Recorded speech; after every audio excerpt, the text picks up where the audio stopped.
Jersey's own Zach Gelb. Or maybe it's Pennsylvania. Anyhow, it's one of the two, I'm pretty sure. The Zach Gelb Show continues On Fox Sports 920, The Jersey. Tuesday I'll be off, and the reason I'll be off Tuesday is because I'll be heading down to Annapolis to see my Temple Owls square off in the bowl game, looking for a program best 11th win as they'll be playing Wake Forest. I can't wait to get down to Annapolis. Sorry, folks, I won't be on the air. I'll be enjoying the Temple Owls defeat Wake Forest coming up on Tuesday. And you could join us in Annapolis as well. Make sure you see the cherry and the white. And now joining us on the Zach Gelb Show, Fox Sports 920, The Jersey, is the interim coach for the Temple Owls. Will be coaching them in the bowl game. Yes, Temple has named a new head coach in Jeff Collins, but the man that will be roaming the sidelines as Temple gets their 11th win is Ed Foley, and he joins us right now. Coach Foley, appreciate a few minutes, and how are you? No problem, Zach. How's it going? Well, it's going great, and I'm excited for the game coming up on Tuesday, and I know you can't wait for it to be game day as well. This has been a crazy process, though, and it changed rather quickly. You guys win the AAC in Annapolis. You beat Navy in a game where you were just the better team from the start to the finish. And then a few days later, you find out that the leader and the football coach in Matt Rule is leaving to go to Baylor. And then you get named the interim head coach, and then eventually they name Jeff Collins the head coach. So what has this process been like for you and your football team, Coach? Well, the process was a little bumpy there for a couple of days when we didn't have a head coach. The initial shock is always there, especially for the young players.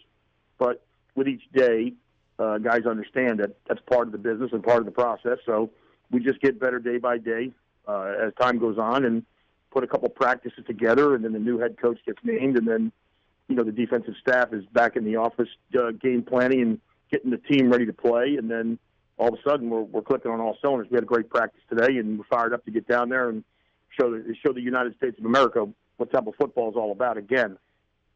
So with that defensive staff being here, then leaving, then coming on back, how do the kids welcome them back knowing that, hey, those guys, well, they've been their coaches all year long, they won't be there at the end of the year? Yeah, but it's a celebration, and it's an opportunity for those guys to coach those kids one more time. And I can tell you there's excitement on both sides. First of all, I would say, it was great for Coach Rule to allow those guys to come back. It's great to have them back. And they're looking at it as their last hurrah. We're going to finish this out by winning the 11th game, by being the best Temple team ever.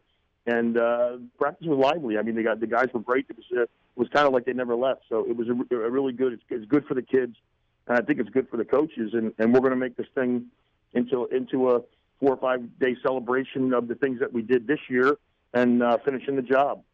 How much does the experience last year of going to a bowl game and not winning when you had a very darn good team help your team this year with, hey, all the distractions going on and you just got to focus on controlling what you can control and going out there and winning the football game? How much does that experience help from last year in this situation? I think it's helped a lot. I think there's two factors right now that are helping a lot.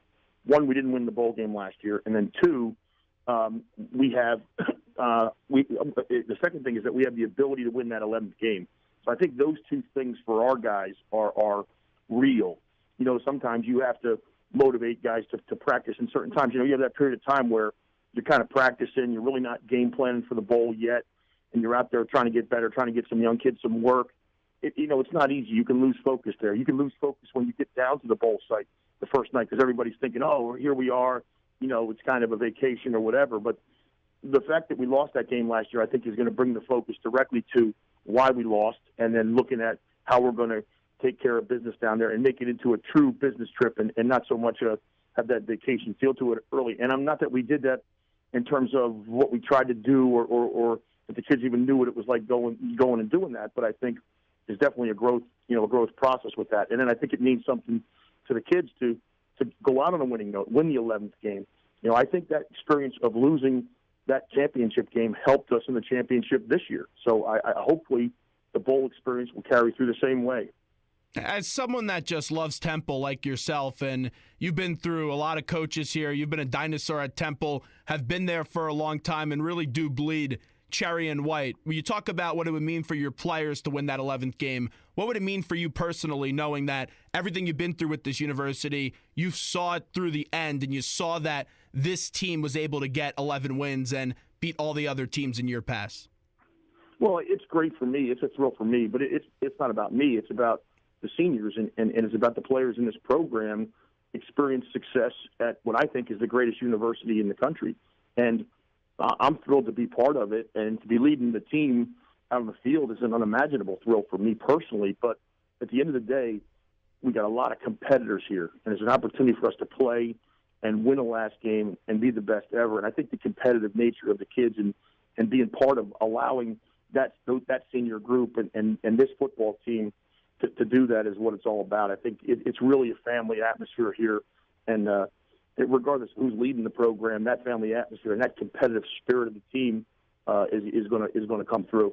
Coach Ed Foley with us right now. Coach, when you take a look at this senior class, they really are the true definition of Temple tough. These weren't 4 or 5-star recruits. These were guys that grinded and worked their way up and had to overcome a lot of adversity. You look at guys like Philip Walker, Jihad Thomas, Deion Dawkins, Hassan Reddick. Heck, Hassan was a walk-on and then becomes one of the best defensive players in the country.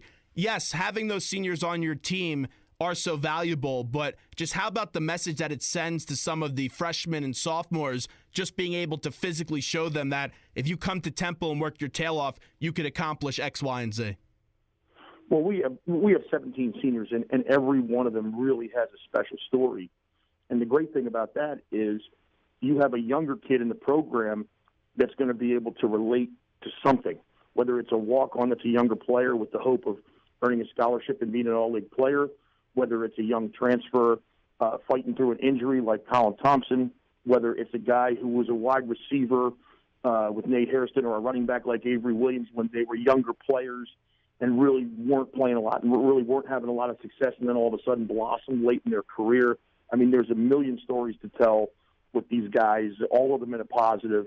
And for our young players to have these guys to, to lean on has been unbelievable. When Matt left and, we had that first meeting with the team after he was gone, and I stood up in front of the team.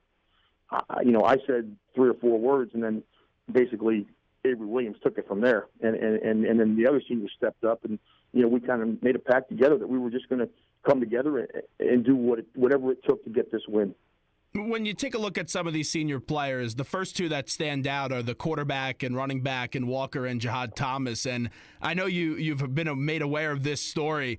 Just the similarities in their high school careers and their college careers, they're almost identical. 1 or 2 wins in the first year, then the second year, 500. The third year, they lose in the championship game. And then in both their senior years in high school and college, they win the championship game. Just how about those similarities, and how much fun is it to coach those two players? Well, they're a ton of fun. They're both great kids.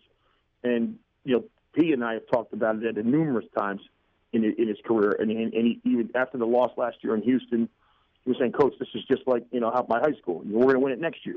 And then, when it happened this year, he was like, he kind of willed it to happen, kind of like he wills a lot of things to happen on the field. And, it's a community thing. I mean, Elizabeth, New Jersey is so excited to have the impact that they have on our program. PJ's guidance counselor was at our last game, and, she was not just excited about what he was doing on the field, but the fact that, as of today, he's a college graduate, but the fact that he was going to be a college graduate and done the work academically was a thrill for her. So, I mean, there's been so many people from Elizabeth that have been involved. It's been a great story, and, those guys are as good as they are as players. They're even better human beings. Last year, you saw a very smooth start, a historically great start for the football team, and then a bumpy finish. This year, it was a bumpy start, and then what looks like to be a finish that you guys are going to be smiling about coming up after Tuesday, and also winning the championship game a few weeks ago. How did you guys, as a coaching staff, turn this thing around? Because players could have mailed it in after the slow start, and they didn't do that. They continued to fight until the end. Well, I think the starts of both seasons were a factor for our performance later in the season. I think we got off to that start, and I really think it took a couple of weeks to even get over the Notre Dame loss last year.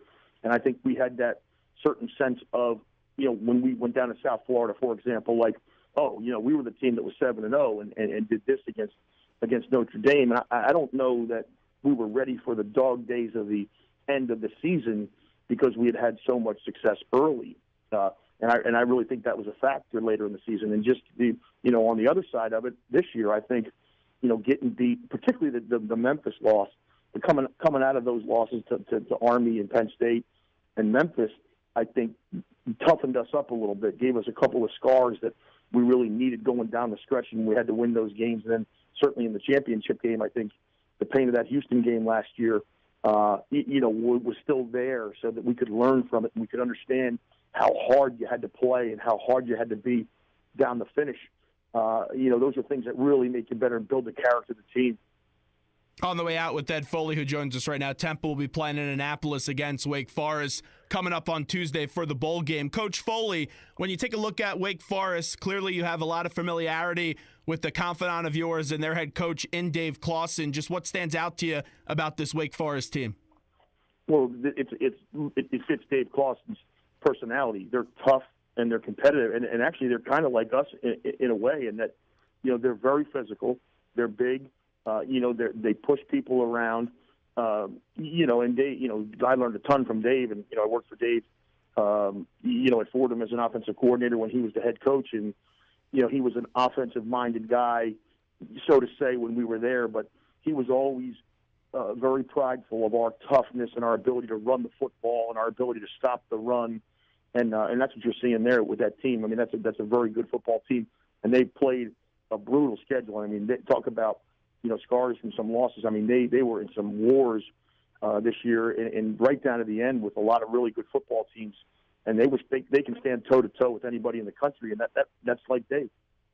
Coach, is it fun to coach against a friend of yours? It's awesome.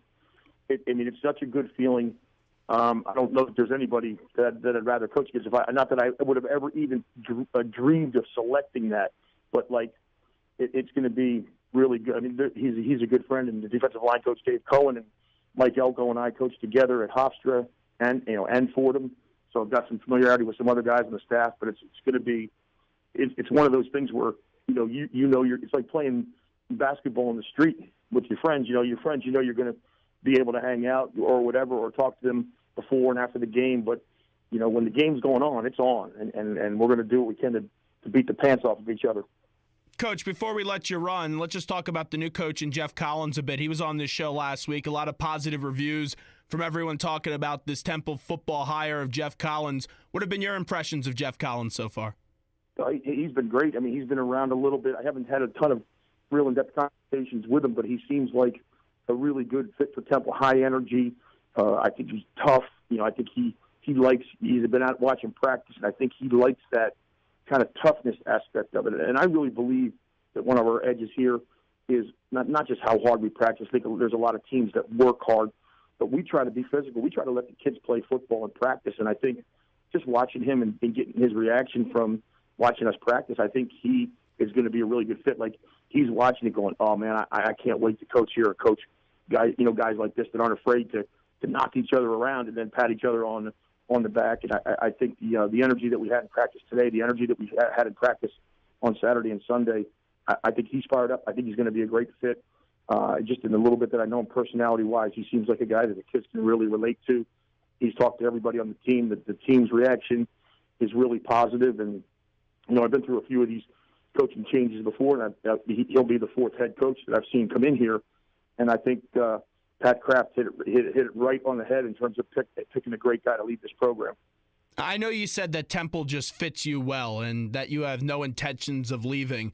Just tell the audience a little bit more how badly you want to be a part of this new Jeff Collins staff that's going to be coming in. Well, I just love everything that Temple's about, and it seems like Jeff's a part of that. But I know what this place is, and I know what we've done for the kids that have been through here.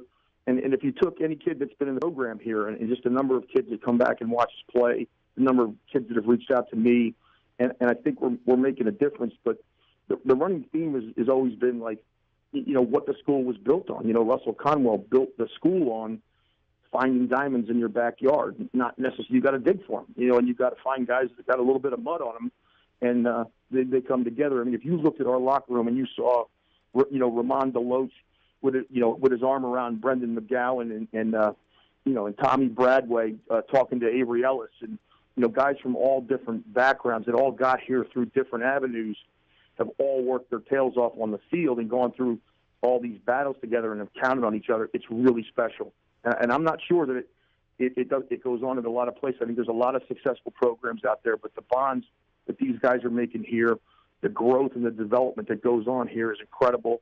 And I'm not saying it doesn't go on somewhere else, but I know it goes on here, and I love being a part of it, and I would like to do it as long as I can. Well, Coach, I think he'd be crazy not to keep you around because I've seen the way that you work, and you're professional on the field and also off the field and a great representative for Temple University. So best of luck on Tuesday, Coach, and we'll be rooting for you down in Annapolis. Thanks so much. Thanks, Zach. Appreciate it. There is the coach, Ed Foley, joining us. Seriously. I don't believe that he's going anywhere. Jeff Collins would be nuts to get rid of Ed Foley. And the reason I say that is because this is someone that has the local ties. This is someone that's well respected. This is someone that the players love. And you don't always keep a coach because the players like him. But Ed Foley is someone that I would be stunned, absolutely stunned, if they don't keep him. Tuesday, bowl game, be there in Annapolis. See me in the parking lot, 609-919-9200. This is the Zach Gelb Show. We're up against a break. 4:59 is the time right now in the Princeton Orthopedic Associates studios. You're listening to WNJE, Trenton, Philadelphia, Fox Sports 920, the Jersey. We'll take a quick break. When we come back, we'll talk a little Sixers, talk a little Phillies, and then coming up in 15 minutes from now, the legendary Mike Doc Emmerich will join us to talk some pucks. More of the Zach Gelb Show when we come back. Don't go anywhere.